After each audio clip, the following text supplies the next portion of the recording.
Hi everyone, good morning. কেমন আছো তোমরা? আশা করি সবাই খুব ভালো আছো। আমার চ্যানেলে আর একটা নতুন ভ্লগে তোমাদের জানাই অনেক ওয়েলকাম। আজকের ভ্লগে আমি বিশেষত আমার রাতের পড়ার রুটিনটা তোমাদের সাথে শেয়ার করছি। ভ্লগটা সকাল থেকে শুরু করলেও সকাল থেকে কিন্তু সেরকম কিছু ক্লিপই তুলিনি, কারণ আজকে ভেবেছিলাম শুধুমাত্র রাতের পড়ার রুটিনটাই শেয়ার করি। আর আজকে ছিল মকর সংক্রান্তি, তো মা মাংস করছিল, তো আমি একটু কষা নিয়ে চলে এলাম। আমার কিন্তু এই চিকেন না, সরি, এটা মাটনের রান্নার থেকে আমাকে কষাটা খেতে বেশি ভালো লাগে। আর তার সাথে কিন্তু আমি কোনো সবজি খাই না। আজকে মনে হয় পোস্ত আর পটল ভাজা কিছু একটা হয়েছিল, বাট ওগুলো খেতে আমার একদমই ভালো লাগে না। সবজি বলতে না, আমি শুধুমাত্র ওই বাঁধাকপি, পালং শাক এগুলো একটু খেতে পছন্দ করি। তারপর বিকেলবেলা মা একটু বানিয়েছিল ভেজিটেবল চপ। অনেক দিন থেকে খাওয়া হয় না, তোমরা তো জানোই আমি বাইরের খাবার বেশি একটা আমাদের বাড়িতে হয় না, বেশিরভাগটাই কিন্তু বাড়িতে বানানোই হয়, যেটা আমার মা বানায়। আর খেতে কিন্তু দোকানের থেকেও বেশি টেস্টি হয়। তারপর দেখো পড়তে বসেছিলাম 11:45 থেকে, খাওয়া দাওয়ার পর একেবারে পড়তে বসেছিলাম। আর আমি এখন পড়েছিলাম লাইফ সায়েন্স থেকে যে এমসিকিউগুলো আছে সেগুলো না দেখে পড়ছিলাম, মানে কতটা মনে আছে দেখার জন্য। তারপর একটু ফিজিক্যাল সায়েন্সটাও করেছিলাম। তো দেখো আজকে না একটু বেশি লেট হয়ে গেল পড়তে বসতে। আর আমি চেষ্টা করি রাত্রে 3 ঘন্টা 4 ঘন্টার মতো পড়ার। আমার কিন্তু রাতের টাইমটাই সব থেকে বেশি ভালো লাগে, কারণ তখন এক্সট্রা কোনো আওয়াজ থাকে না, একদম মনোযোগ দিয়ে পড়তে পারি। কিন্তু একটা কি, অত প্রতিদিন রাত জাগলে চোখের তলায় একদম কালি পড়ে যায়। সেরকম সকালে ঘুম ভাঙে না, প্রচণ্ড দেরিতে ঘুম ভাঙে, কারণ ঘুমটাও তো দরকার। যতই হোক 6 ঘন্টার মতো না ঘুম হলে কিন্তু একদমই ভালো লাগে না।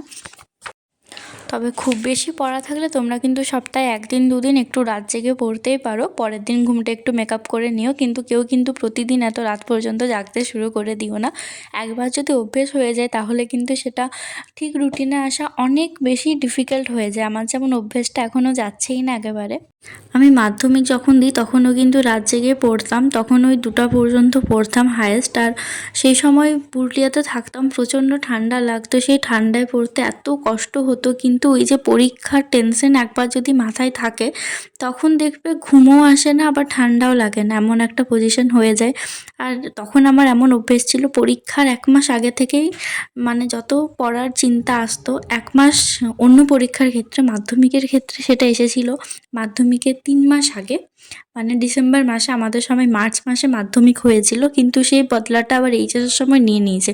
এইচএস হয়েছিল আমাদের ফেব্রুয়ারি মাসে, 16ই ফেব্রুয়ারি থেকে 14ই ফেব্রুয়ারি ছিল সরস্বতী পুজো এবছর। এটা এত ডিটেলসে মনে থাকার আমার একটা কারণ আছে, যেটা আমি এখন শেয়ার করতে পারছি না, একবার নিশ্চয়ই শেয়ার করব আমি। আর এই যে 2 বছর বাইরে থেকেছিলাম, মানে পুরুলিয়াতে, তখন কিন্তু আমার মা বাবা এখানেই থাকতো। সেই দু বছর আমার কিন্তু আমি অনেক কিছু শিখেছি, অনেক কিছু মানে অনেক কিছু। একটা টাইম ছিল আমি একা টিউশন যেতাম না, একা বাজার করতে যেতাম না, মানে আমি বলতে পারতাম না, এত ভীতু ছিলাম। কিন্তু সেই আমি একা একা পুরুলিয়া থেকে এখানে এসেছি, একদম একা একা। ট্রেন থাকতো 5:30টার সময়, স্টেশন যেতে হতো, তার জন্য বার হতে হতো ভোর 4টার সময়। তখন কিন্তু একদম রাস্তা ফাঁকা, পুরো রাস্তা ফাঁকা, অন্ধকার। প্রথমবার ভয় লেগেছিল একটু, কিন্তু তারপর বুঝেছি একা আছি যখন একা সব কিছু করতে হবে। তো 2 বছরটা আমি অনেক কিছু শিখেছি, যেটা একদিন তোমাদের সাথে শেয়ার করব। আমার মতো যারা ভীতু আছো তারাও তাহলে না অনেকটা স্ট্রং হতে পারবে। তো যাই হোক, দেখো কথা বলতে বলতে অনেকটা পড়া হয়ে গেছে, পুরো লাইফ সায়েন্সটা হয়ে গেছিলো। তারপর একটু জিকেটা পড়ছিলাম, জিকে থেকে ইতিহাসটা পড়ছিলাম। এই যে সালগুলো একসাথে দেওয়া আছে না, এগুলো আমি আগে পড়েছি কিন্তু কিছুতেই মনে থাকছে না। অবশ্যই এতগুলো মনে রাখার কোনো দরকার নেই, তাই আমি না আজকে একটু ইউটিউবে দেখছিলাম যে এই বইটা কিভাবে পড়বো, কোন কোন লাইনগুলো বেশি ইম্পর্টেন্ট সেগুলো দেখে রেখেছিলাম। তো সেখান থেকে কয়েকটা দাগ দিয়ে রাখছিলাম এই পেজ থেকে, যেগুলো ইম্পর্টেন্ট ছিল সেইগুলো। আসলে এগুলো তো আমি ঠিক অতটাও পড়ি না, সেজন্য ঠিক বুঝতে পারি না কীরমভাবে কী পড়বো। আর আজকে আমার পুরো রাত্রের পড়াটা কিন্তু বলতে গেলে ওই রিভিশন দিতেই গেছে। প্রথমে 7টার ওই থেকে ফিজিক্যাল সায়েন্স, লাইফ সায়েন্সের এগুলো না দেখে করলাম। আমি কিন্তু ওইভাবেই রিভিশন করি, মানে অ্যান্সারটাকে কিছুতে ঢাকা দিয়ে দিই, তারপর সেটা না দেখে করি কতটা কি মনে আছে। তারপর পড়ছিলাম জিকেটা। তারপর দেখো 2টোর সময় পড়া শেষ হয়েছে, তারপর আমার এই পুরোনো ডায়েরিটা একটু বার করছিলাম। আর এই যে এই কাটিংটা দেখছো, এটা আনন্দবাজার পত্রিকা 2023-এর মনে হয় আমার ফার্স্ট যে কবিতাটা বার হয়েছিল সেটা পেপার কাটিং করে রেখেছি, যেটা পেপারে বার হয়েছিল। এরপর আরও 3-4টা কবিতা বার হয়েছে অন্য বইয়ে, সেগুলো তোমাদের সাথে একদিন শেয়ার করব। আজকে অনেক দিন পর আবার ডায়েরি লিখতে বসেছি, মানে অনেক দিন পরেই একটু লিখতে বসলাম। আজকে কিন্তু কোনো কবিতা লিখিনি, জাস্ট নর্মাল একটু এমনি লিখছিলাম। 2025-এ একদিনও লিখিনি সেই কারণে। আর এই ডায়েরিতে কিন্তু আমি লাস্ট 2 বছর অনেক কিছু লিখেছি যখন পুরুলিয়াতে থাকতাম।